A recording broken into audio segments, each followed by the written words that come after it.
Buenas tardes a todos y todas las asistentes a esta nueva edición de las sedes de Asocio.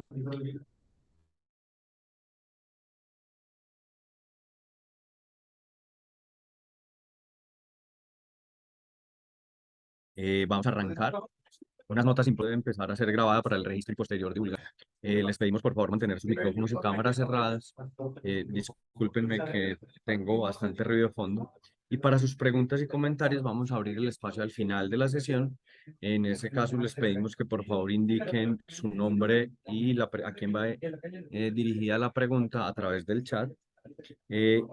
Y la vamos a atender al final de la sesión después de dos intervenciones de 25 minutos cada una de nuestras dos conferencistas invitadas. Bienvenidos. Nuestra conferencia de hoy es de sostenibilidad en sistemas de salud. Yo soy el moderador, Juan Guillermo Villegas. La Asociación Colombiana de Investigación Imperativa Asocio es una iniciativa de la comunidad colombiana para desarrollar, mejorar, aplicar, difundir y promocionar los métodos, aplicaciones de la investigación de operaciones en cualquiera de sus ramas, así como otra iniciativa que tienda al máximo aprovechamiento de esta área de conocimiento en beneficio de la sociedad. Contamos con un conjunto importante de miembros institucionales y también de miembros individuales.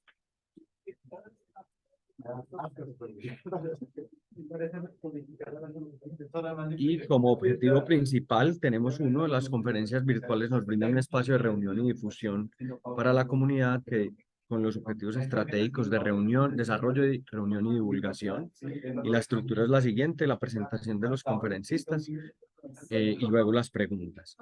Yo quiero dar la palabra brevemente a una de nuestras vocales del Consejo Directivo, a Carolina Castañeda, que lidera una iniciativa dentro de las conferencias de asocio, que es importante. Si bien la conferencia de hoy no está enmarcada en esta iniciativa, creo que es importante que Carolina nos comparta esta segunda iniciativa que tenemos dentro de las conferencias. Carolina, adelante, por favor.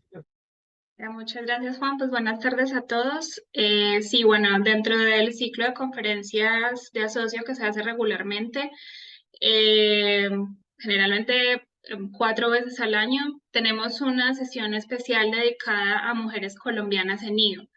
La idea es darle visibilidad al trabajo de las mujeres en la comunidad, de la comunidad colombiana de investigación operativa, ver quiénes están trabajando, en qué temas. No necesariamente tienen que estar en Colombia, pueden estar en el extranjero, que fue el caso de nuestra primera invitada. Ya hicimos, digamos, como la inauguración de esta edición especial del ciclo de conferencias. Los invitamos a que vean esa conferencia en nuestro canal de YouTube. Ahí está pues subida la conferencia que tuvimos. Realmente fue muy interesante porque no es solo conocer el trabajo en particular de estas mujeres, sino también su trayectoria, cómo llegaron a involucrarse en un área pues en la que en su mayoría trabajan hombres. Y pues la idea con eso también es como ayudar a cerrar esta brecha, ¿no? entre hombres y mujeres en un área como la nuestra.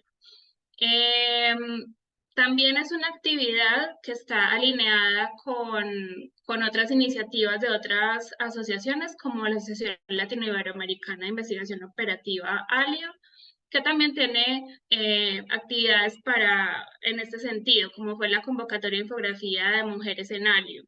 Hay otras iniciativas a nivel europeo que conocemos y están encaminadas a eso, a visibilizar los trabajos de las mujeres, pero también a mostrar que, bueno, que pueden tener trabajos similares o igual de competitivos a los hombres y que no debería haber distinción en la valoración de esos trabajos. Entonces, no sé, concursos de tesis de doctorado o de papers en diferentes journals que le dan la oportunidad a las mujeres de visibilizar su trabajo. En nuestro caso, pues es una conferencia dentro del ciclo de conferencias. La idea es invitar a mujeres que se destaquen por algo en el área. mostrar su trabajo y, como dije anteriormente, su trayectoria, porque decidieron estudiar una carrera que las llevara a trabajar en investigación operativa, en qué red se mueven y pues qué áreas les interesan más y así pues visibilizar estos trabajos. Eh, pues entonces los invitamos a que participen de los ciclos de conferencias en general de Asocio y en particular del capítulo de Mujeres Colombianas en IO. Cuando se envía la convocatoria se especifica pues que es una edición de este tipo de conferencia, Mujeres Colombianas en IO. Entonces los invitamos a que participen activamente de esta actividad. Muchas gracias, Carolina, por la introducción. Y bueno, sin más preámbulos, yo le doy las gracias a nuestras dos invitadas de la conferencia virtual de hoy. Vamos a empezar con Verónica Duque Uribe. Verónica es profesora ocasional del Departamento de Ingeniería Industrial de la Universidad Nacional de Colombia. Es ingeniera industrial, especialista en dirección de producción y operaciones y doctora en ingeniería, industria y organizaciones, también de la Universidad Nacional de Colombia. Ha tenido una trayectoria importante trabajando en hospitales y organizaciones de salud, en áreas de gestión logística y talento humano. Eh,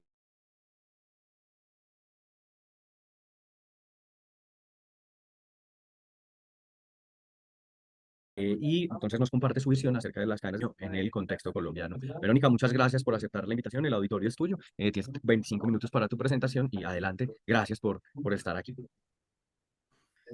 Bueno, profesor Juan Guillermo, muchas gracias, muchas gracias. Voy a compartir pantalla aquí, por favor.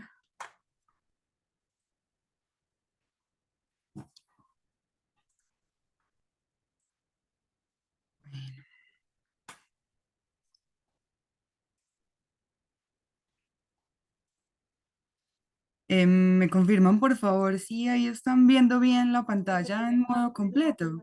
Sí, así es. Y no te preocupes que suenan las chicharras de los que llegan. Yo me encargo de administrar el Ah, ingreso a la bueno, conferencia. perfecto. Bueno, pues buenas tardes, muchas gracias por la invitación. Es un gusto enorme estar aquí. De verdad agradezco esta invitación y me complace mucho compartir un poco de lo que he venido trabajando en los últimos años. Yo llegué básicamente a este tema luego de graduarme de ingeniería industrial, que comencé a trabajar en hospitales, y luego cuando realicé el doctorado continué por este camino enfocándome en el tema de sostenibilidad. En este espacio espero compartir con ustedes el proceso y los resultados más relevantes de mi trabajo doctoral. Para ello he propuesto una agenda que se compone de 3 puntos.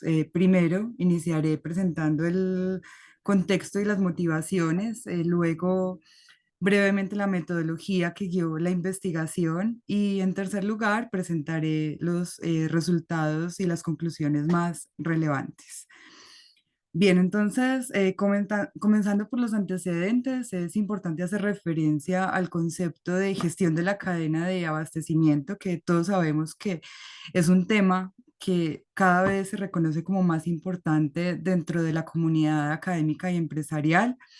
En esencia, se afirma que la gestión de la cadena de abastecimiento conduce a un desempeño superior a través de prácticas ejemplares, la adopción de prácticas ejemplares que tradicionalmente se han centrado en las esferas operacional y económica. Sin embargo, más recientemente, algunos indicadores globales sobre desarrollo sostenible, junto con cuestionamientos elevados por grupos de interés, han suscitado un interés en la incorporación de las dimensiones ambiental y social en la gestión de la cadena de abastecimiento. Un concepto que se basa en estos 3 pilares es el propuesto por Elkington, que se denomina enfoque de triple línea de base y que plantea la necesidad de que las 3 dimensiones estén en equilibrio para poder hablar de sostenibilidad. También un concepto que ha surgido de la interacción entre gestión de la cadena de abastecimiento y sostenibilidad es el de gestión de cadenas de abastecimiento sostenibles, que básicamente apunta a incorporar las dimensiones ambiental y social en la definición convencional de gestión de la cadena de abastecimiento. Aunque la investigación en gestión de cadenas de abastecimiento sostenibles ha venido evolucionando muy rápidamente, es necesario considerar que todas las cadenas tienen sus particularidades de acuerdo con su naturaleza, con sus características de operación, con los actores que intervienen en esa cadena y también con sus impactos. La cadena de abastecimiento hospitalaria en la que se centró la investigación que he venido realizando está estructurada alrededor de distintos servicios clínicos donde ocurre el flujo de pacientes y estos servicios además requieren de distintos servicios de apoyo para su funcionamiento. También para llevar a cabo su misión, un hospital necesita de varios tipos de proveedores y como objetivo de la prestación de los servicios están los pacientes y los usuarios atendidos. Si nos adentramos en cada una de las dimensiones de esta cadena, encontramos varias situaciones que definen una problemática y nos motivan eh, a gestionar la cadena de abastecimiento desde una perspectiva que va más allá de la dimensión económica.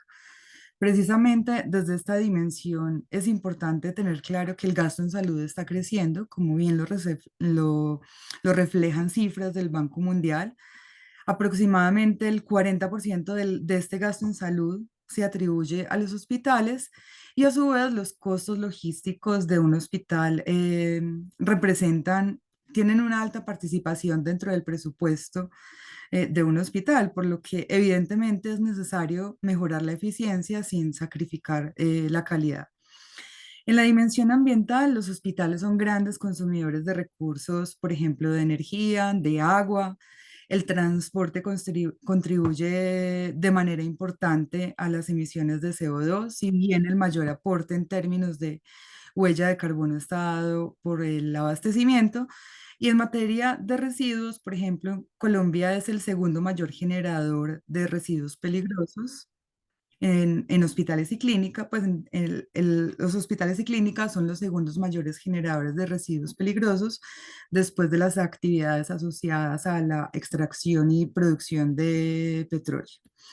En la dimensión social, si bien hay una problemática de equidad en salud que preocupa a los sistemas de salud y a los gobiernos en general, y en la que intervienen muchos actores, algunos aspectos relacionados directamente con la prestación de los servicios tienen que ver con problemas de capacidad y de organización de esos servicios que pueden tener un impacto negativo en las condiciones de salud de la población y también en la accesibilidad. Y desde la perspectiva del cliente interno, alguna problemática que sobresale tiene que ver con aspectos de contratación, de remuneración, de desigualdad de género, de las formas en que trabajan las personas que están vinculadas al sector de la salud y la alta exposición a riesgos. Con todo esto, ese triple desafío o ese triple objetivo que tenemos de ser más eficientes, de ser más amigables con el medio ambiente y también de ofrecer mejores condiciones, tanto para empleados como para comunidades atendidas, cobra relevancia en conexión con el desempeño sostenible en los hospitales.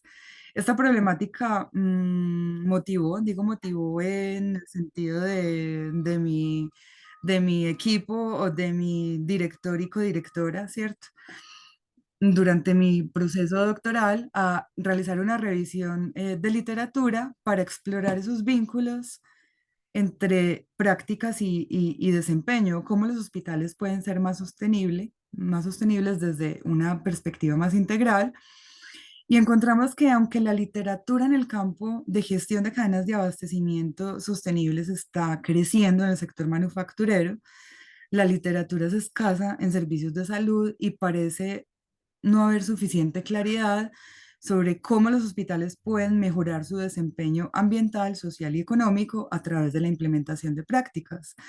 Todo esto nos motivó también a formular como objetivo explicar la influencia de las prácticas de gestión de la cadena de abastecimiento sostenible en el desempeño sostenible de hospitales y hacer todo esto a través de un estudio empírico.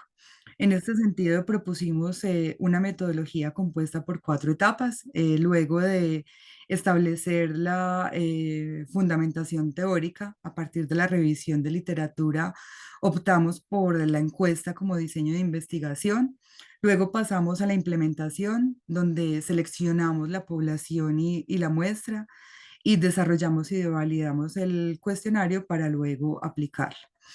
En la cuarta etapa, analizamos los resultados mediante el uso de técnicas de modelamiento de ecuaciones estructurales y a lo largo de todas las etapas tuvimos en cuenta consideraciones de confiabilidad y de validez. Bien, el modelo de investigación, con base en la revisión de literatura, propusimos 4 constructos de prácticas ambientales y tres constructos de prácticas ambientales, perdón, y 4 constructos de prácticas sociales que a través de las primeras 2 hipótesis planteamos que tienen una influencia positiva en el desempeño ambiental y social. En las siguientes 3 hipótesis consideramos las relaciones entre las diferentes dimensiones del desempeño y en las 2 últimas hipótesis propusimos que la implementación de las prácticas varía de acuerdo con el tamaño del hospital, con la complejidad de los servicios que ofrecen los hospitales y también con el tipo de hospital, dependiendo de si los hospitales son públicos o privados. En cuanto a la selección de la población y de la muestra, tomamos una lista del Ministerio de Salud a partir del Registro Especial de Prestadores de Servicios de Salud. Delimitamos el marco muestral a hospitales con servicios de internación habilitados, porque estos hospitales usualmente requieren mayor interdependencia de servicios en términos logísticos. El perfil de los encuestados potenciales incluía profesionales vinculados a áreas de sostenibilidad, de logística, de gestión ambiental, de responsabilidad social o empresarial o funciones de planeación estratégica. El campo de la sostenibilidad evidentemente es muy amplio y la encuesta se diseñó para ser aplicada a través de un formulario electrónico autoadministrado. En total, identificamos 1.634 organizaciones para aplicar la encuesta que diseñamos. ¿Cómo desarrollamos y aplicamos el instrumento de recolección de información? Puesto que no encontramos estudios similares en el contexto hospitalario, lo diseñamos a partir de contribuciones empíricas previas que identificamos en otros sectores y adaptamos los elementos a la problemática y a las características específicas del sector hospitalario. El instrumento final incluyó 50 preguntas o 50 elementos que distribuimos en 3 secciones.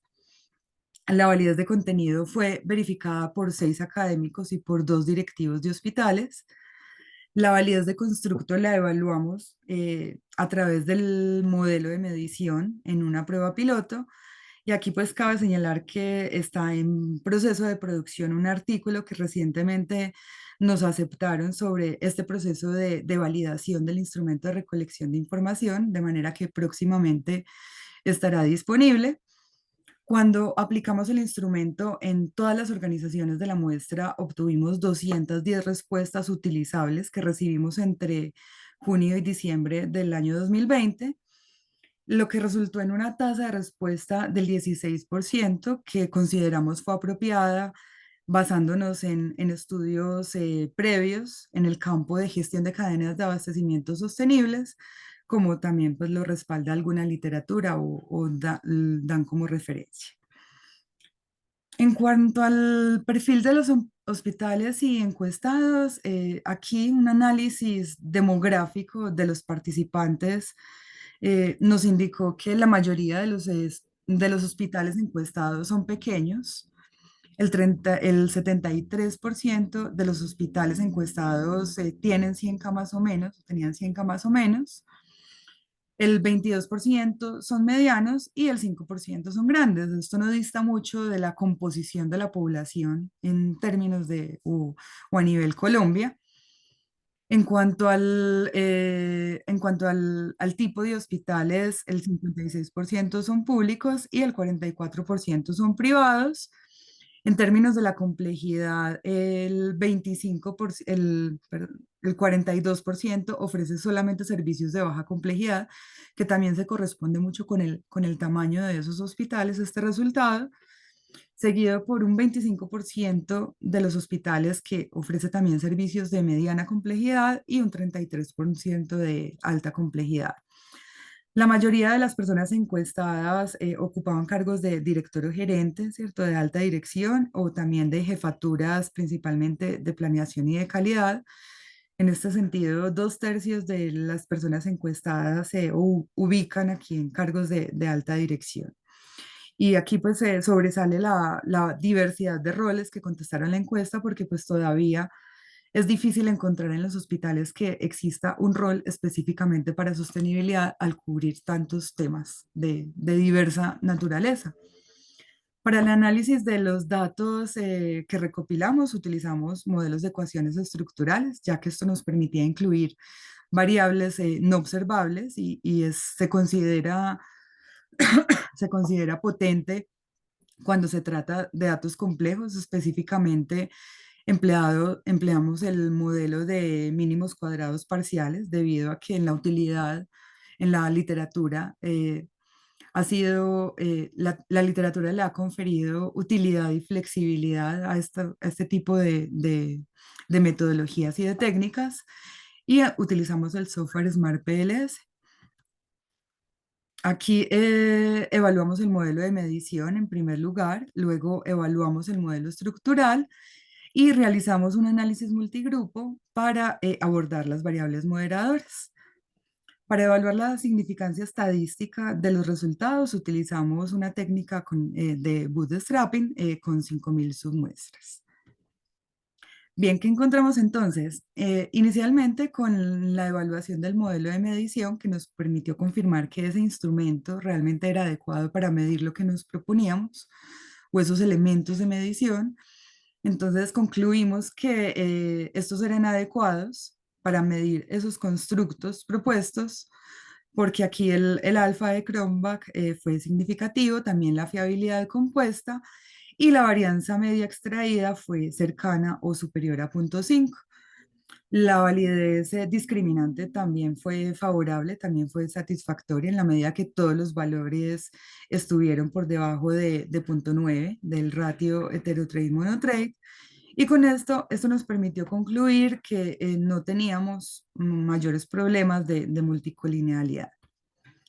Con todo esto, entonces ya pudimos llegar al modelo estructural, que es realmente el corazón de lo que esperábamos encontrar. Y aquí en esta figura les presento la evaluación de ese modelo estructural, donde podemos ver por un lado los coeficientes de determinación que oscilaron entre 0.11 y 0.23, no se consideran si se miran en términos genéricos, por así decirlo, no son muy altos, pero fueron significativos y valiosos en la medida que no encontramos o no teníamos referentes previos. Entonces fue significativo, pues o fue valioso en estos términos. Por otro lado, podemos ver que las hipótesis 1 y 2 fueron parcialmente soportadas. Por aquí está la primera hipótesis de la influencia de las prácticas ambientales en el desempeño ambiental. Por aquí está la segunda hipótesis de la influencia de las prácticas sociales en el desempeño social. ¿Y por qué fueron parcialmente soportadas? Porque, por ejemplo, en la dimensión ambiental encontramos una relación positiva y significativa de operaciones verdes con el desempeño ambiental, pero no de gestión ambiental interna y de compras verdes con ese desempeño ambiental. De manera análoga, en la dimensión social encontramos una relación positiva y significativa entre la gestión de la equidad y las compras sociales con el desempeño social, pero no de las condiciones de trabajo y de la participación y el desarrollo de la comunidad con ese desempeño social. En las siguientes tres hipótesis que vinculaban los desempeños, aquí encontramos esta tercera hipótesis no fue soportada, que era el desempeño ambiental en el desempeño económico, porque a pesar de que fue significativa, fue negativa, diferente a lo que nosotros esperábamos y de lo que habíamos postulado.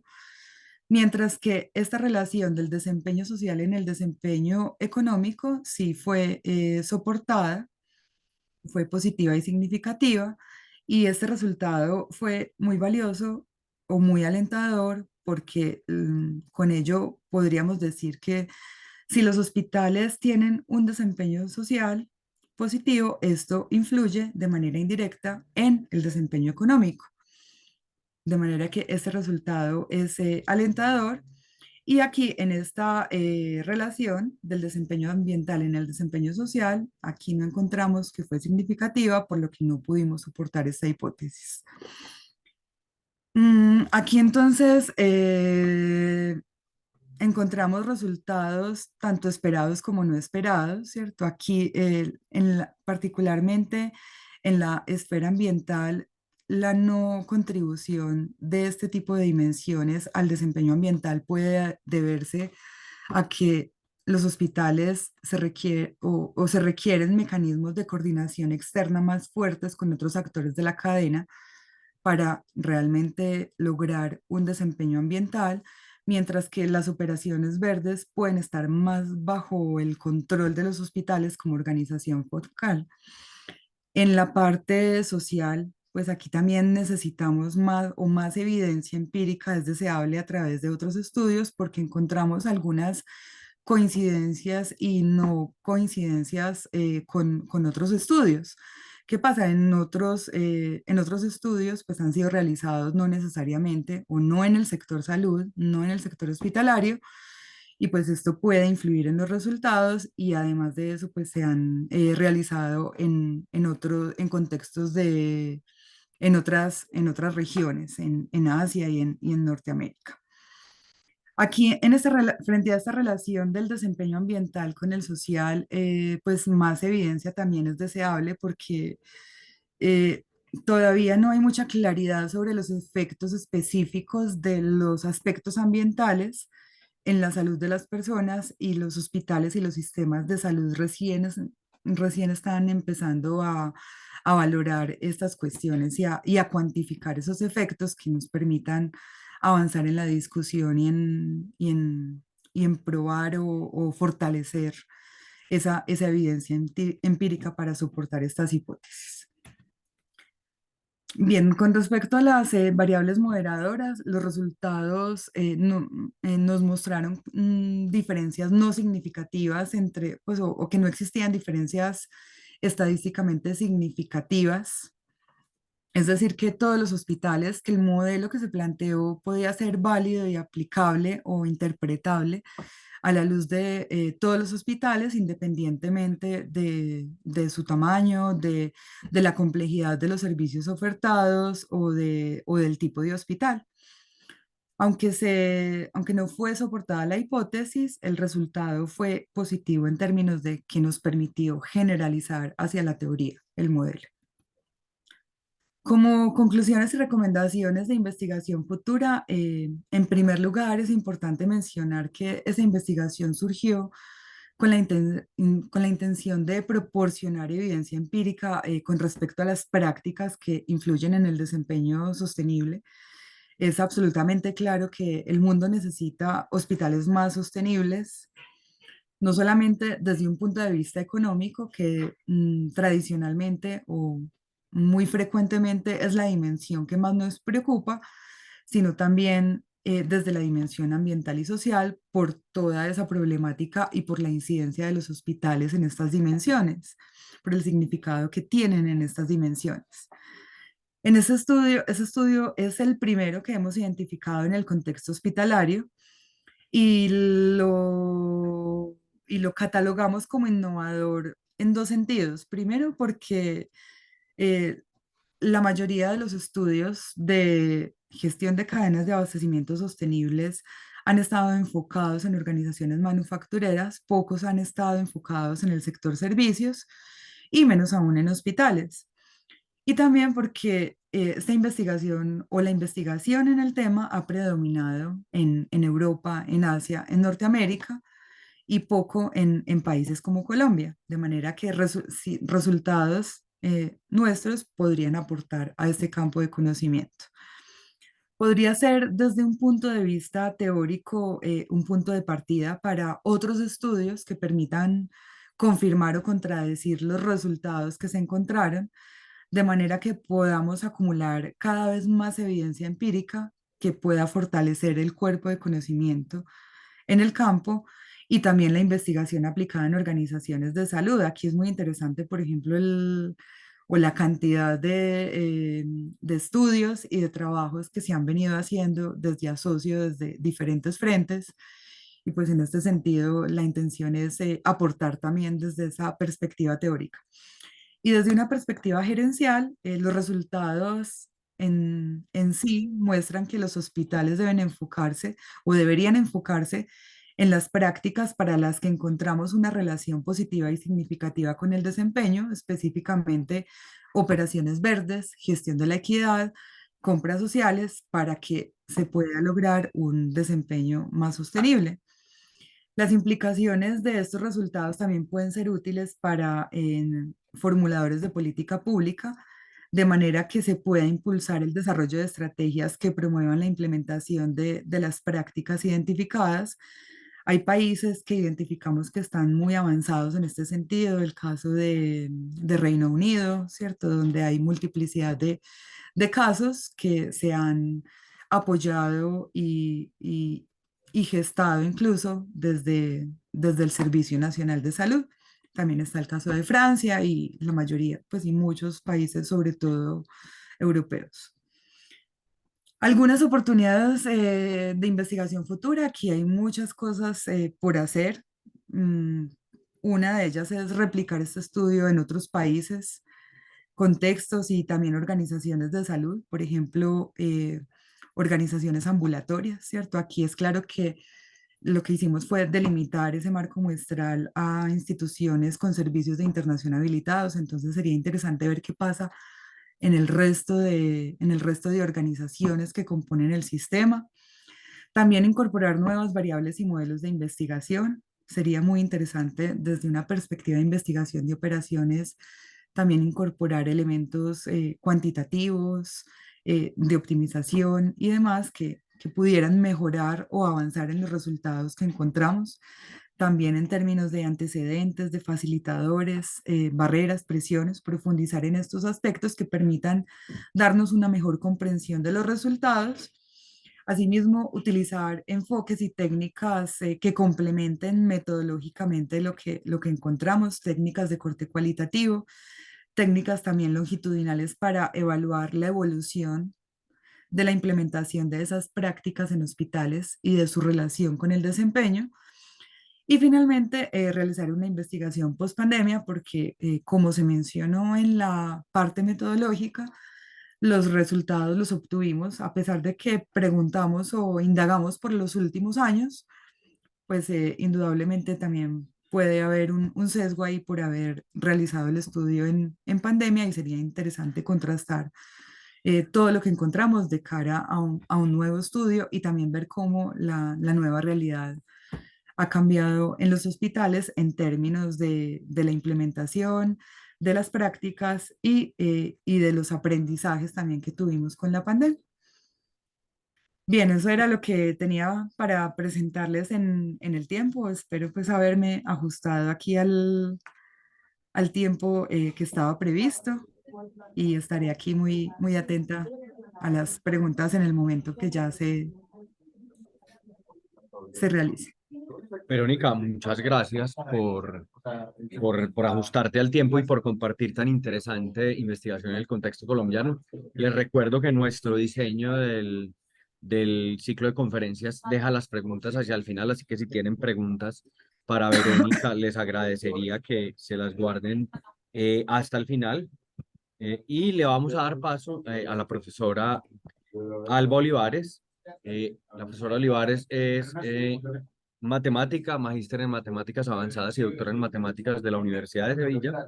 Recientemente, después de terminar un postdoctorado en la Escuela de Negocios de la Universidad de Chicago, se unió a la Escuela de Negocios de la Universidad de Nueva Gales del Sur como profesora asistente. Alba, muchas gracias por aceptar nuestra invitación y ahora vamos a hablar de otra perspectiva de los hospitales, ahora hablando de los tratamientos. Sin más preámbulos, Alba, el auditorio es tuyo y muchas gracias por aceptar nuestra invitación.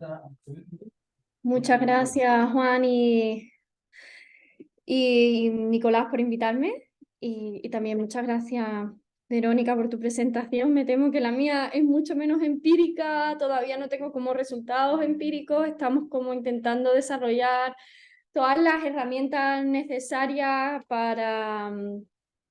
como para poder abordar el problema, que es bien complicado, así que no voy a tener muchos insights que traer. Esto es parte de la investigación que comencé cuando estaba haciendo mi postdoctorado en Chicago y lo siento mucho porque las slides están en inglés y también no he dado las charlas tampoco en español todavía, así que perdonadme si ando un poco oxidada con eso. Y que también se me olvidó decir que estoy súper contenta de estar aquí, que muchas gracias, tengo mucho cariño a Colombia, aunque no haya podido visitar todavía, que espero que sea pronto. Bueno, entonces sin más empiezo a contar el problema que tenemos, que es cómo asignar tratamiento que tiene una capacidad muy limitada a pacientes de una población. Ahora. Entonces, esto pues lo vimos todos, lo vivimos en primeras manos durante las vacunas del COVID, ¿no? Van saliendo poquito a poco, tenemos un stock muy limitado. ¿Cómo voy decidiendo a qué personas vacuno primero? También se hace mucho con las operaciones de los hospitales, las que no son de emergencia, también algunos pacientes que se decide si preventivamente se les manda a cuidados intensivos antes de que realmente lo necesiten, porque está demostrado que a veces eso mejora la calidad del cuidado. Y en nuestros casos particulares eran lo que en Estados Unidos se llaman los Care Management Programs, que lo que hacen es coger a adultos vulnerables, por ejemplo, pues que tienen diabetes o que tienen enfermedades cardiovasculares o incluso gente que son de barrios que son más pobres, ¿no? Entonces, la idea es que podamos asignar un tratamiento, un cuidado mucho más intenso a estos pacientes a través de enfermeras, trabajadores sociales, médicos, para mejorar su estado de salud y que esto implique, por cierto, también una reducción en la utilización que estos pacientes hacen del sistema sanitario. Entonces, para explicar un poquito cómo funciona, imaginaros que tenemos nuestra población que está asignada a nuestro hospital y un grupo de doctores lo que hace es, y este es en concreto, más o menos voy a explicar un poquito por encima cómo funciona, el que tienen implementado en el hospital de la Universidad de Chicago, porque ya sabéis cómo funciona Estados Unidos, pues cada hospital es probablemente una entidad en sí misma y hay muchos seguros médicos privados y muchas veces no comparten información y además pues cada uno implementa un poco lo que quiere. Entonces, ese es uno de los problemas también que nos encontramos. Entonces, lo que yo cuento aquí un poco cómo nos contaban los médicos de allí que hacían el proceso. Entonces ellos más o menos se reunían y tenían como una lista de los pacientes con determinadas variables, estado de salud y demás. Y lo que iban es decidiendo qué pacientes meter dentro del Care Management Program, dentro de su programa. Y una vez ya esté la capacidad del programa, que era muy limitada, porque claramente contratar enfermeros, trabajadores sociales y demás es bastante caro. Una vez se completaba esa capacidad, ya paraban, entonces esto les daba a los pacientes un tratamiento mucho más seguido. A lo mejor este tratamiento simplemente es recordarle a los pacientes cuándo se tienen que tomar las pastillas o cuando o simplemente enseñarle hábitos de salud. Tengamos en cuenta también que toda la parte del sur de Chicago es una zona muy pobre y que hay gente pues, que simplemente no sabe, tienen diabetes, a lo mejor no saben cómo gestionarla o no saben lo que es bueno para ellos en términos de medicamentos y de hábitos de vida. Entonces la expectativa es que estos pacientes, que como digo, tienen un cupo muy limitado, les mejoremos el estado de salud y reduzcamos la utilización que hacen del sistema sanitario. Obviamente, conforme pasa el tiempo, hay pacientes que se van del programa y demás, y pues se reponen estos pacientes escogiendo unos pacientes nuevos. Como digo, el error no, uno de los problemas es que como cada hospital es distinto, pertenece a una empresa distinta, la manera de escoger a los pacientes y el tratamiento que se les pone o la manera en la que se llevan estos programas es muy distinta. Y otro de los problemas que se encuentran es que no saben qué pacientes realmente les sirve este programa. Hay pacientes, lo que se llaman ellos superutilizadores, que realmente está bien como darles un cuidado más intensivo, pero que no podemos reducir el uso que hacen del sistema sanitario, como puede ser los pacientes con cáncer. Entonces, ¿es este el programa adecuado para estos pacientes? Quizás haya otro programa más adecuado, ¿no? Pero bueno, ellos están aprendiendo y según lo que nosotros hablábamos con los médicos, pues decía, bueno, es que nosotros en general tomaban las decisiones como cada 4 meses o así, y decían, bueno, pues este mes decidimos como meter pacientes con diabetes, a otro mes decidimos meter pacientes que tenían adicciones, depresión, como que ellos van intentando aprender y saber qué tipo de pacientes les sirve este programa que ellos tienen diseñado. Entonces, lo primero que hicimos fue, esto sí es un paper empírico, coger los datos que nos dieron ellos de los pacientes que tenían entre 2017 y 2019 en su programa y los macheamos, los atamos con pacientes que no habían estado en el programa, que esa era nuestra muestra de control, no era un estudio randomizado, obviamente, entonces tuvimos que hacer un propensity score matching, y lo que encontramos es que nuestra muestra es muy pequeña, eran 312 pacientes, y no nos da el poder estadístico suficiente como para demostrar que el programa funciona y que realmente tiene un impacto en pacientes, y además como no se sabe muy bien qué pacientes le afecta o le sirve este programa, realmente no encontramos nada significativo. La noticia positiva es que decidimos mirar un poquito a distintos tipos de pacientes y parecían que los pacientes con diabetes y enfermedades cardiovasculares sí tenían un impacto más grande. Entonces esto es lo que nos indica es, vale, nuestra muestra es pequeña, no tenemos poder significativo como poder estadístico como para realmente dar p-valores significativos, pero indica que parece que hay pacientes a los que este programa les sirve un poco más que los otros. Entonces voy a intentar contar esto como una historia, como el proceso que yo misma he seguido para intentar como resolver este problema y ayudar a esta toma de decisiones. Entonces, una vez ya hicimos este estudio empírico, decidimos pensar cómo puedo formular con programación dinámica un problema en el que yo selecciono óptimamente los pacientes. Como he dicho, voy a empezar con lo que yo denomino la formulación estocástica. A día de hoy estamos asumiendo que nosotros conocemos cuál es el impacto, cuál es la función de beneficio para cada paciente, porque la idea es en el futuro meter algún tipo de método de aprendizaje que nos ayude a estimar esa función o a aprenderla. Entonces, esto es un artículo que no está publicado, ninguno de los que estoy hablando aquí están publicados porque están en proceso y hemos necesitado desarrollar mucha maquinaria para esto, pero empezamos simplemente modelando un proceso de decisión markoviano para un paciente y entonces, pues digamos que esta es, no sé, María, y María está aquí, tiene este vector X de variables que pueden ser demográficas como la edad, la raza, el género, y también puede ser de diagnóstico, de utilizaciones de cuántas veces ha ido la persona al hospital a ver al médico, etc. Y observamos una función de beneficio que llamamos I0 y que depende de las variables. Entonces, este estado pasa al siguiente estado, al siguiente periodo de tiempo, vemos que María envejece, y esto se hace con lo que se llama un kernel estocástico que depende de las variables que María tenía en el periodo anterior. Volvemos a observar un beneficio y María pues cada vez se hace más viejecita, y todo esto pasa de acuerdo con este kernel. Esto es si María no está en nuestro programa, no tiene tratamiento.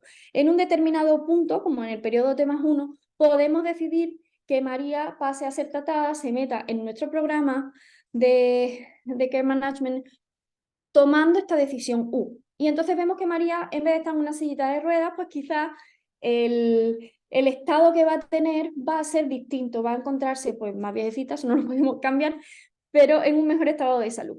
El kernel con el que estas variables cambian es distinto si el paciente está en tratamiento y el beneficio que observamos también es distinto. En este beneficio podemos incluir, podemos meter dentro los costes de que esta persona esté en el tratamiento. Entonces la idea es que yo voy a tener una proyección, una trayectoria de variables para cada paciente y que yo puedo hacer un impacto en esa trayectoria según las decisiones que yo tome. El problema es que tenemos unas restricciones de capacidad. Eso quiere decir que yo no puedo considerar procesos de decisión markovianos separados para cada paciente porque tengo una restricción que está englobando a todos estos pacientes. Entonces, esto es aquí las ecuaciones de optimalidad de nuestro proceso de decisión markoviano, que son, como podéis ver, un poquito consistentes. Voy a pasar por ellas por encima. El estado de nuestro proceso de decisión markoviano es una matriz de orden n por p con todas las variables que tienen los pacientes, donde n es el número de pacientes y p es el número de variables. Entonces, cuando la cantidad de pacientes que yo tengo asignado en un hospital suele ser muy grande, de 10.000 a 100.000. Entonces, como ya estáis pudiendo ver, este problema tiene una dimensionalidad súper grande. Y además tenemos un vector de 0, 1 que me dice si el paciente ya está en el programa. Luego, la decisión que tenemos que tomar es qué pacientes metemos en el programa o no.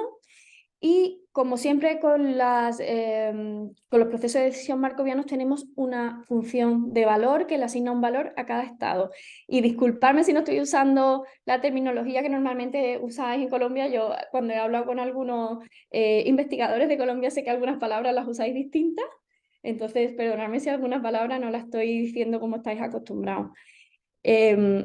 Como las decisiones que yo tome ahora pueden tener un impacto en el futuro, porque si yo cojo ahora una persona para mi programa, puede implicar que esa persona esté en el programa a largo tiempo y eso impida que yo incluya personas en el futuro o que yo tenga un impacto muy positivo, muy negativo, que no tenga impacto en esas personas. Entonces tenemos que tener en cuenta el impacto futuro que me lo da este valor esperado en las personas que yo meto en mi programa. Luego tenemos nuestras dos funciones de beneficio, una para pacientes en el programa, que es la verde, y otra la celeste, la I0, para pacientes fuera de mi programa. Y luego tenemos dos restricciones. Una que me dice que si un paciente ya está bajo tratamiento, no le puedo volver a poner el tratamiento. Y otra que es la restricción de capacidad. Como he dicho, problema. Esto es un gráfico de de distintas poblaciones, de tamaños de poblaciones asignadas a hospitales en Estados Unidos y podéis ver que algunas llegan casi hasta 250.000.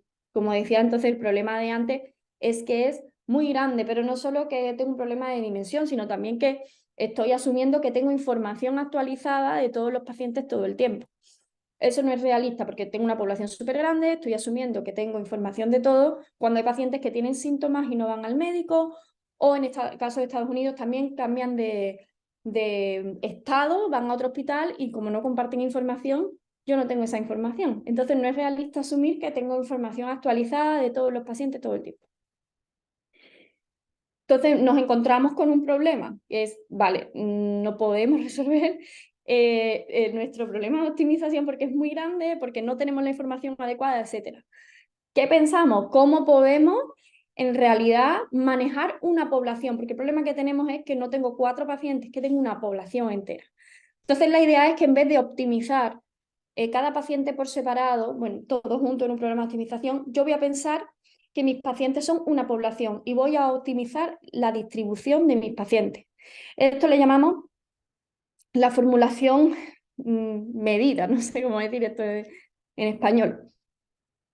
En inglés le llamamos measurize, porque es lo que hacemos hablar de measures. Entonces lo que tengo es una distribución nu que está definida en conjuntos de las variables y en el estado que me dice si el paciente está en tratamiento o no. Entonces eso quiere decir que yo mi distribución de pacientes la puedo dividir en dos. La verde, que es la de pacientes que tienen la medida de pacientes que están tratados, y la azul, que son las que no están tratados. A los pacientes tratados les pongo una medida ρ. Si lo evalúo en todo el espacio de variables, esta medida, este ρ me da la proporción de los pacientes en tratamiento, con lo cual por eso digo que es una medida y no una distribución de probabilidad. Y análogamente para los pacientes que no están en tratamiento. Entonces, ¿cuál es la idea? Yo si sumo estas dos medidas, tengo la distribución de mis pacientes, de toda mi población, y la idea es que yo voy a arrancar un trocito de masa de la población que no está tratada y la voy a mover a la población tratada. Pero para eso tengo que poner unas restricciones que se parecen a las restricciones que puse en el otro caso que yo le llamo identificado, porque mis pacientes están identificados, discretos o estocásticos. Entonces esta restricción me dice pues, que si hay pacientes, si no puedo coger más pacientes no tratados de los que realmente hay, y entonces lo que hago es mover esa piececita de pacientes no tratados a pacientes tratados. También tenemos que añadir esta otra restricción de capacidad que me dice que la proporción total de pacientes en tratamiento no puede ser mayor que la proporción total de pacientes. Entonces, M era la capacidad de mi tratamiento y N era el número total de pacientes. Por supuesto, esto en realidad es mucho más complicado porque le tengo que añadir la evolución temporal. Entonces, pues ya tenemos una medida de pacientes no tratados y tratados. Cuando tomo una acción, que es otra medida, muevo un trocito de pacientes de no tratado a tratado y estos pacientes en este momento se pueden ir, pueden fallecer, pueden cambiarse de hospital, etc. Entonces, la transición al siguiente periodo, ¿cómo sucede? Pues depende de si el paciente está tratado o no. Si el paciente ni ha fallecido, no ha dejado la población o dejó el programa, se transfiere al siguiente periodo con un kernel distinto que si el paciente se quedó en el programa. Entonces, ahora formulamos de nuevo, pues esta expresión es como muy... asusta un poco cuando la vemos, pero os voy a contar que si le encontramos una solución bastante interpretable y coherente. Entonces formulamos el problema que teníamos antes para los pacientes separadamente en un problema en el que quiero encontrar la distribución óptima de mis pacientes. Entonces, antes yo tenía N pacientes, que eran muchos, ahora solo tengo una distribución. Bueno, distribución que es medida ETA de pacientes no tratados, medida RO de pacientes tratados, que obviamente es un objeto más complejo porque está en un espacio infinito dimensional, pero por lo menos ya he pasado a tener una única variable, aunque es una variable un poquito más complicada, y una acción también que es única, más complicada porque de nuevo es una medida. Entonces, en realidad lo que tenemos en la función objetivo es el beneficio esperado de tratar pacientes y el beneficio esperado para los pacientes que yo no he tratado. Y la parte bonita, que yo encuentro bonita, no sé si ustedes también, pero yo la encuentro bonita, de trabajar con distribuciones que yo no sé exactamente María cómo se va a encontrar mañana, o Juan qué le va a pasar, pero en términos de población, yo sí sé cómo va a estar mi población mañana. Entonces la transición dentro de este proceso de decisión markoviano es determinística. Esto quiere decir que me quito de encima una de las cosas más complicadas que encontramos cuando trabajamos con proceso de decisión markoviano, que es el operador de la esperanza que teníamos ahí antes. Entonces, obviamente uno se pregunta, ¿de dónde viene este problema? ¿Cómo se relaciona con el problema que hemos introducido antes? Porque a mí me parece todo un poco magia, y que si realmente un problema así de grande lo puedes resolver. Entonces, nosotros probamos en este paper que, como digo, en maquinaria teórica que espero poder mandar pronto, que hemos necesitado desarrollar, porque nadie había trabajado con este tipo de formulaciones antes. Entonces, en este paper probamos que sí, que puedes, si empiezas en el problema con tus pacientes, con los datos de todos los pacientes identificados, dualizas, o sea, relajas la restricción de capacidad y luego asumes que tus pacientes son independientes, idénticamente distribuidos, entonces ese problema es equivalente al que presentamos aquí con medidas. También lo que tenemos es que, como hemos dualizado, hemos relajado la restricción de capacidad, entonces esta función de valor que está definida en medidas lo que me da es una cota superior de la función del problema original, y además nuestra restricción es una restricción en valor esperado, que esto hablamos con los médicos, nos dijeron que no era gran problema porque aunque ellos seleccionaran pacientes para venir al programa, algunos no se presentaban, otros pues que no habían considerado si venían, etc. Y la parte bonita de esto es que nos dice que que resolver este problema en distribuciones tiene sentido y es como pensar que los problemas de antes, cada realización la estoy resolviendo infinitas veces. Es decir, como no me preocupa tanto en qué estado en concreto estoy, sino que es como si estuviera resolviendo para todas las posibles realizaciones que puede tener mi población de pacientes. Y bueno, uno piensa, vale, me estás contando aquí una cosa muy técnica, muy teórica, ¿cómo vas a de verdad resolver esto en la práctica? Entonces, nosotros para ganar intuición de si esto se podía resolver en la práctica, decidimos, vamos a mirar al caso más sencillo, que es el caso miópico, en el que yo no considero el futuro impacto de mis acciones. ¿Puedo resolver este problema de aquí? Pues resulta que sí, que lo que tenemos es una función objetivo, que es el efecto esperado de tratamiento, que es una cosa que se mide mucho en los ensayos médicos, y nosotros le llamamos la función de impacto, es decir, como cuánto gano si yo a un paciente con variables X lo meto en mi programa, y se convierte en delta. Y nosotros demostramos que esto en realidad es lo que llaman una threshold policy, es decir, yo aquí he pintado un caso particular en el que, para ilustrar, en el que, por ejemplo, esta función de impactabilidad asumo que es lineal, tengo aquí pues una distribución de mis pacientes, y lo que estoy diciendo es que si el impacto que yo tengo en determinado paciente es más alto que una cota de estrella, entonces selecciona a ese paciente para el programa. Entonces lo que puede hacer un médico es, teniendo esta regla de decisión, si un paciente entra en su clínica y resulta que tiene una impactabilidad más alta que este número, quiere decir que va a estar en la región de color azul y entonces el doctor le ofrece entrar en el programa y si no, no. Entonces, como veis, es una regla para ese problema tan estrambótico, una regla bastante sencilla y que es fácil de entender. Entonces, lo que hemos hecho es, aunque parezca imposible, quitarnos de encima ese problema que era el tamaño de población que teníamos. ¿Cómo pensamos resolver esto en la práctica? Pues buscando cuál es el mejor equilibrio, qué decisión puedo tomar de tal manera que mi población se mantenga en una distribución óptima. Para eso tengo que estar en un equilibrio, si no, no se va a mantener. Entonces, lo que nosotros probamos es que eso es igual que considerar un factor alfa de descuento, es decir, que tienda a 1, es decir, es como que lo que suceda con mi población en el futuro me importa tanto como lo que suceda con mi población ahora.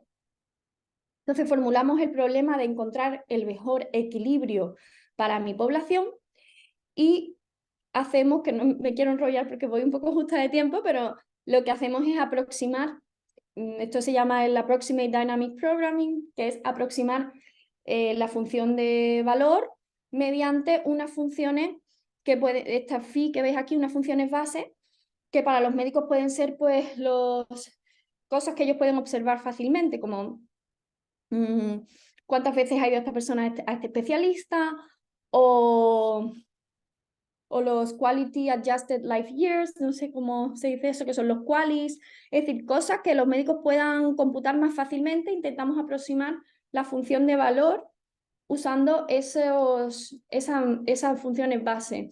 Y se puede diseñar un algoritmo que estima cuáles son los pesos óptimos de esta aproximación y optimiza la política.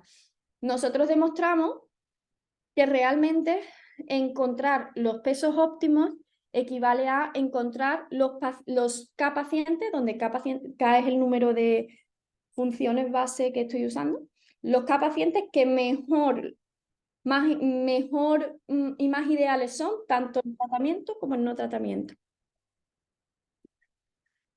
Y resolvemos este problema con una generación de columna o de fila. ¿Cuál es la solución óptima a este problema aproximado? La solución óptima, el problema óptimo es este que veis aquí. Yo no sé si este problema resulta familiar, a mí sí, porque lo he mirado mucho, y tiene una estructura muy parecida al problema miópico que hemos visto antes. Pero en lugar de tener solamente la función de impactabilidad delta, tiene un término distinto, además. O sea, está ajustada. ¿Cómo está ajustada? Pues por esta cosita Este término morado que vemos aquí, este término morado lo que me mide es el cambio que yo espero tener en cada paciente a futuro, el impacto que podría tener a cada paciente a futuro en cada función base del médico. Entonces el médico puede decir, mira, pues en futuro espero que incluir este paciente en el programa tenga una reducción de 3 visitas al especialista al año. Pues así para todas las condiciones que el médico consideró. Entonces, como digo, este es un ajuste de la función de impactabilidad que habíamos definido antes, que incluye futuros impactos en cada paciente. Por supuesto, la solución es la misma. El único cambio que observamos es que la función de impactabilidad, como he dicho, está cambiada, está ajustada para tener en cuenta futuros impactos. Pero la interpretabilidad es la misma. Si yo soy un médico y me llega un paciente que está en esta región azul, es decir, que tiene una impactabilidad ajustada por encima del nivel que el programa determina, entonces yo a este paciente le ofrezco estar en el programa. Perdón, me había puesto una alarma para ver cuando me pasaba de tiempo y ya me pasa. Entonces, no me enrollo más, simplemente decir, pues como he dicho, desafortunadamente tenemos datos de 1,8 millones de pacientes, solamente pues tengo que meterle la mano a esos datos, estimar esos parámetros, esas transiciones y demás, y programar esa generación de columnas. Y como digo, una vez tengamos eso, la dirección futura es cómo aprender realmente cuál es la función de beneficio de los pacientes, porque ahora mismo la verdad que estamos asumiendo que es conocida, pero que hay mucha incertidumbre. Entonces, termino aquí, muchísimas gracias por todo y nada, me quedo a la espera de sus preguntas. Alba, muchas gracias y no tenías que preocuparte por estar inglesamente en el tiempo, pero gracias por considerarlo. Gracias a todos los asistentes. Este es el momento de las preguntas. Recuerden, por favor, escribirlas en el foro y a través del foro las leemos para saber a quiénes están dirigidas. Entonces, adelante, preguntas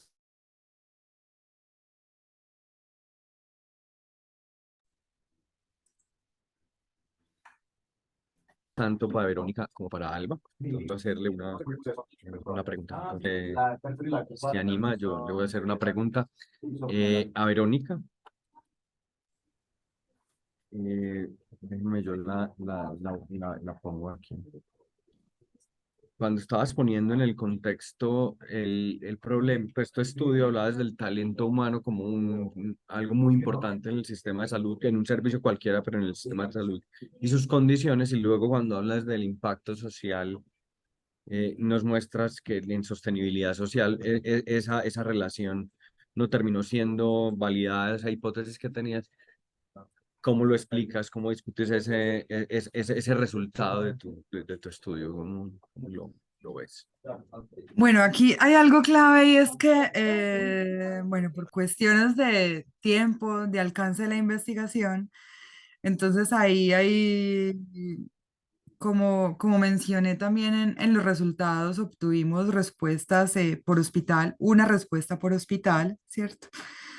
Y esto también nos lleva a una oportunidad futura de investigación, que es poder aplicar la encuesta en distintos grupos dentro de la organización o a distintos roles dentro de la organización, porque las visiones pueden cambiar mucho frente a lo que la mayoría de los directivos piensan, frente a las personas que están ahí en esa parte operativa, por ejemplo, un auxiliar de enfermería, por ejemplo, una enfermera jefe, ¿cierto? Puede pensar muy distinto frente a lo que piensa los directivos. Entonces, aquí hay una oportunidad muy grande también de diversificar esos roles en la aplicación de la encuesta para poder validar y recoger evidencia empírica que nos permita confirmar esa hipótesis y realmente ver qué relación existe entre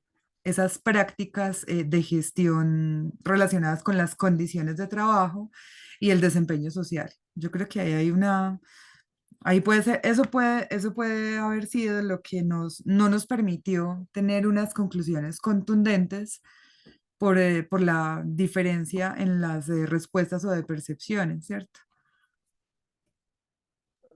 Muchas gracias, Verónica. Le recuerdo a los asistentes en caso de querer al formular una pregunta, levantar la mano, bien sea escriben en el chat o levantan la mano y les cedemos la palabra. Verónica, muchas gracias. Vale. Alba, yo tengo una pregunta mientras llegan otras, una para ti. Y es, hablabas que de una política, uno piensa en un modelo de optimización cuando lo formula como en los matices al ver esas dos formulaciones, una que le dice qué hacer con cada paciente y otra que habla de una regla. Yo veo ciertas ventajas en esa en comparación con tener una decisión para cada paciente, porque puede ser más difícil que decirle una regla al doctor o a la doctora para que tome con el paciente que sea, con esto que hablas, tú le ves beneficios a una formulación sobre otra o cómo desde la perspectiva de los médicos y de la implementación de una política como estas le ves características a las dos, cómo las comparas desde el punto de vista implementable. Gracias, Juan. Yo creo que depende del problema que uno quiera abordar y cómo lo quiera abordar. O sea, yo pienso que la maquinaria que nosotros estamos elaborando de trabajar con distribuciones tiene sentido cuando uno va a trabajar con una población grande de pacientes. Si tú tienes un grupo pequeño de pacientes o tú estás tratando el paciente que está sentado delante tuyo ahora mismo o no tienes restricciones de capacidad, no tiene tampoco quizás tanto sentido trabajar con esto, con este tipo de formulación.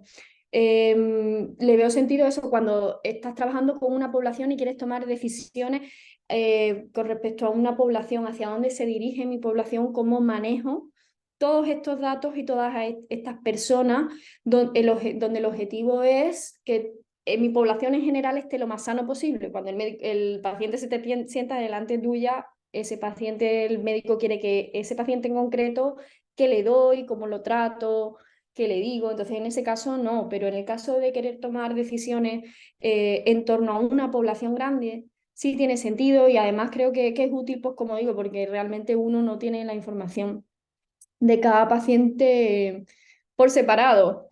Entonces tiene más sentido como cuando ese paciente viene a tu clínica y te cuenta lo que le sucede y tú ya empiezas como a recabar información que diga, ah, bueno, pues según las reglas que yo tengo, esta persona está por encima de la cota y le tengo que ofrecer este tipo de tratamiento más personalizado. Pero siempre que tengas pocos datos o problemas, ya no solo en términos hospitalarios, sino problemas en los que realmente pues tú tengas que decidir entre determinados productos, cómo montar una selección de productos y demás, no tiene demasiado sentido trabajar con distribuciones, creo yo, pero sentido demográfico y cuando yo he visto que han usado eh, mm, los procesos estocásticos, pero sin decisiones, como que los han usado mucho para estudiar poblaciones, estudiar demografía, entonces creo que la parte con decisiones va a tener aplicaciones útiles también en esos aspectos. O cuando estemos trabajando en un continuo, cuando puedas modelar un problema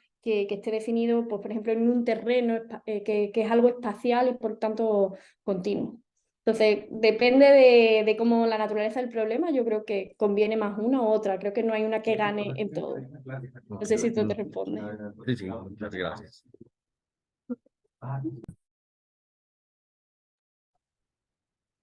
Nuevamente, si los asistentes tienen una pregunta adicional para cualquiera de nuestras dos conferencistas, siéntense en la libertad de levantar la mano y hacer la pregunta. Si no la quieren escribir por el chat, esa es otra alternativa posible.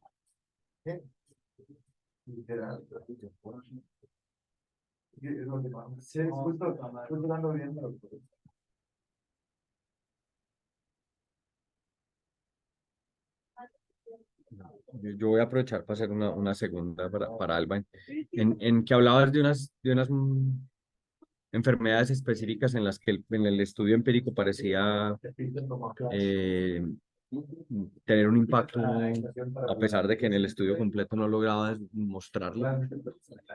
¿Cambian algo podría uno incluir en la modelación como el deterioro de la población o la severidad de la enfermedad? Porque enfermedades específicas. Sí, eso debería estar incluido en el O sea, kernel. cambia la modelación para uno aplicarlo en enfermedades. No sé, Juan, si eres tú o soy yo, pero como que te he perdido y he empezado como, creo que te he No, rompido. fue la mía, no, perdí mi conexión, que si yo tengo una conexión más o menos inestable. Perdón, sí. No, no te preocupes. Bueno, voy a responder creo que lo que he entendido, pero si no, por favor, corrígeme. Creo que eso que tú estás hablando debería venir recogido en el kernel estocástico que modela la transición. Como ese kernel estocástico depende de las variables, pues ese kernel estocástico te dirá si esta persona tiene diabetes y 80 años y una enfermedad cardiovascular, en el siguiente periodo esa persona va a estar muy deteriorada. El cómo va esa persona a cambiar de estado va a depender de las variables de esas personas en concreto. Cómo o sea, como si ese modelo, el modelo, los dos pueden recoger eso. La cosa, el problema yo creo es cómo estimar eso a través de los datos, y ahí sí tienes muy buen punto, porque si nuestra muestra en Chicago es muy pequeña, ¿cómo vamos a hacer para estimar esas transiciones con pocos datos? Entonces la respuesta es, pues vamos a usar datos de todos los programas, de unos datos que tiene Estados Unidos, que de todos los programas de care management que hay. Entonces no tenemos datos de todos los pacientes que están en esos programas, pero la muestra es más grande. Entonces, bueno, esperamos que, aunque los programas funcionen de manera distinta, al tener una muestra más grande, que de manera agregada la transición sea parecida, y que con una muestra más grande podamos estimar esa transición mejor. No sé, ¿responde a tu pregunta? ¿La he entendido bien o me he Sí, perdido? sí, sí, sí, la respondiste y de hecho Fernando Galíndez en el chat nos pone una pregunta que quizás está relacionada con esa que yo hice. Entonces, si la puedes leer, por favor. Sí, claro. Pues Fernando pregunta si dentro del proceso estocástico está contemplado que el paciente se mejore o empeore, independientemente de si el paciente está o no en tratamiento. Sí, sí, efectivamente. Obviamente lo que hace el kernel estocástico es decirte con qué probabilidad, estoy hablando del problema de pacientes identificados, ¿no? Entonces, el kernel estocástico me dice con qué probabilidad un paciente va a estar en este estado. Entonces, yo tengo 50 años y tengo obesidad, ¿con qué probabilidad en el siguiente estado voy a estar en un estado deteriorado en el que me ha dado un infarto? Pues a lo mejor es mucho más alta que la siguiente estado en el que de repente estoy mucho mejor de salud que antes. Entonces, como es una transición estocástica, lo que me está hablando es la probabilidad de que cada paciente pase al siguiente estado. Como decía, la diferencia entre ese proceso estocástico y el que trabaja con medidas es que yo no sé con qué probabilidad este paciente en concreto va a estar mejor o peor en el siguiente periodo, pero en términos de población, esa transición sí es determinística. Sí sé, si conozco el kernel de transición, sí sé dónde va a estar mi población en el periodo siguiente. Entonces, eso ayuda mucho a resolver el problema. No sé si esto te responde, Fernando. A ti. Gracias a ti. ¿Alguna otra pregunta del público? Y si no, para cerrar, antes de alguna otra pregunta, yo quisiera hacerle una última a Verónica antes de que aparezca quizás otra en el público. Verónica, hablabas de la mediación, de las variables mediadoras, y que al final los resultados son bastante robustos a esas variables mediadoras, y aquí de la ignorancia del sistema de salud me surge una, y es la propiedad o de la discusión actual del sistema colombiano, además. La propiedad de los prestadores, en el caso que hay hospitales públicos, privados, pero además en los privados puede haber diferentes, ¿cómo lo digo? Diferentes matices. No es lo mismo un hospital de una comunidad religiosa que un hospital privado, pero de socios. Para poner algo de esa discusión, ¿viste algo o podrías discutir algo en ese sentido de cómo esa variable mediadora propiedad del hospital, y dentro de esa propiedad, incluso si es un hospital público, pero además es público de un municipio pequeño o público de una ciudad grande, ¿Qué nos podrías decir de eso? Además, cuando estamos hablando de todo un cambio quizás en nuestro sistema de salud. Sí, pues eso es bastante interesante. Con las variables moderadoras, pues no encontramos, desafortunadamente, diferencias estadísticamente significativas para decir que algunos hospitales públicos o privados tienen mayor nivel de implementación de prácticas que otros, o también en términos de complejidad. Aunque sí, pues no lo presenté aquí, pero sí hicimos un análisis estadístico, pues con la U de Man Whitney, bueno, y aplicando también otras pruebas. Y sí encontramos algunas diferencias, por lo menos entre los, pues sí parece haber un comportamiento, ¿cierto? Al menos en algunas prácticas en que los hospitales más grandes, con privados y también que ofrecen servicios de más alta complejidad, parecen tener un mayor nivel de implementación en algunas prácticas que los demás, ¿cierto? Sobresalen frente a los demás. Entonces ahí encontramos pues algo incipiente, pero sí encontramos algunas diferencias.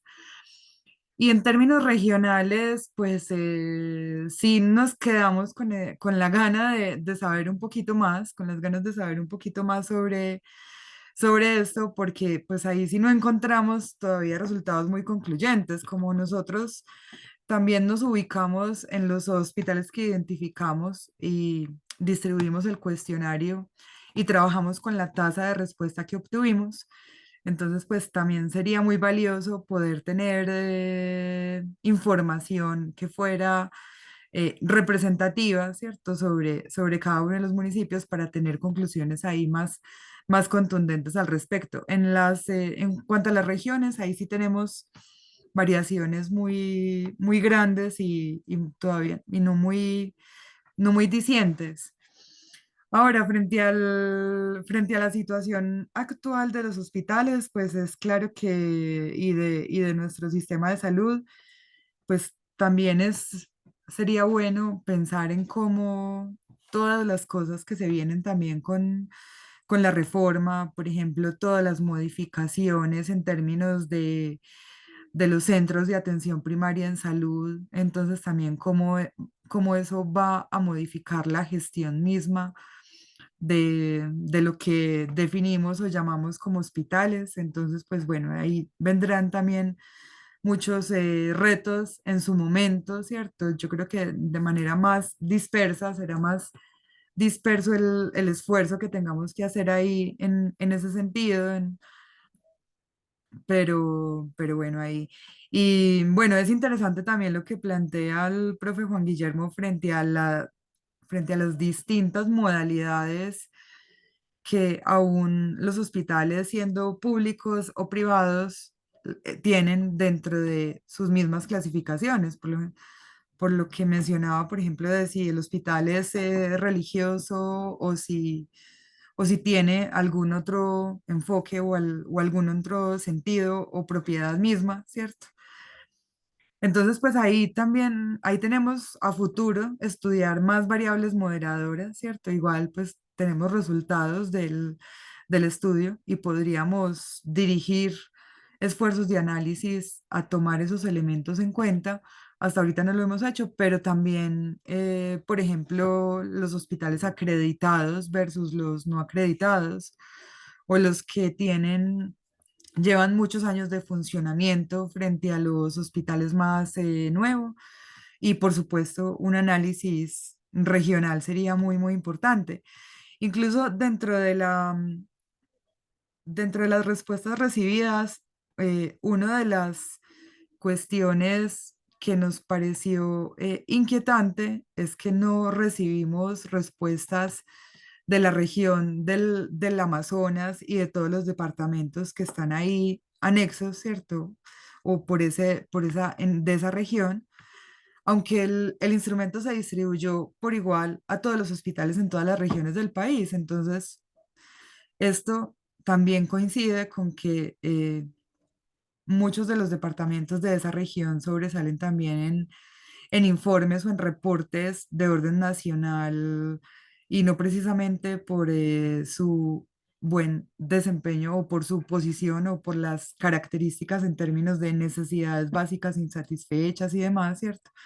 Entonces están ahí, entonces también eso nos causó curiosidad en términos de cómo se relaciona esa no respuesta, ¿cierto? De esa región, de esas regiones del país con los resultados también puede indicar que hay una necesidad o una urgencia de enfocarnos en esas regiones porque pues ni siquiera obtuvimos respuesta, entonces ni siquiera sabemos cómo pueden estar esas regiones sin tener información de ellas.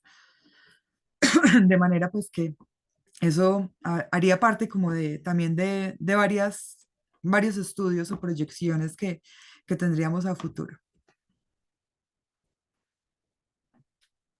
Muchas gracias, Verónica. Bueno, no, sin más, yo quiero agradecer nuevamente a los asistentes, a cada una de nuestras conferencistas y transmito el mensaje de nuestra presidenta, Valentina Gutiérrez, de agradecimiento a toda la comunidad, a Alba y a Verónica y de Nicolás y de todos los demás del Consejo Directivo. Muchas gracias por compartir sus investigaciones y su trabajo con nuestra comunidad y bueno, en el futuro tendremos una nueva conferencia al final del año, en el último mes, en noviembre, diciembre. Esperen aquellos que participaron hoy una nueva publicidad. Gracias a todos por la asistencia y hasta una próxima ocasión. Hasta luego, Alba, muchas gracias. Verónica, muchas gracias. Que estén muy bien todos, tengan una feliz tarde. Gracias a Y todos. recuerden que hay una grabación para aquellos que se la perdieron. Y que Muchas y la gracias. pueden compartir en caso que ustedes la puedan compartir, quieran compartir también con alguien, la vamos a tener en las redes sociales. Hasta luego, que estén muy bien. Gracias. Y felicidades, Alba. Igualmente, Verónica. Buenas. A tu-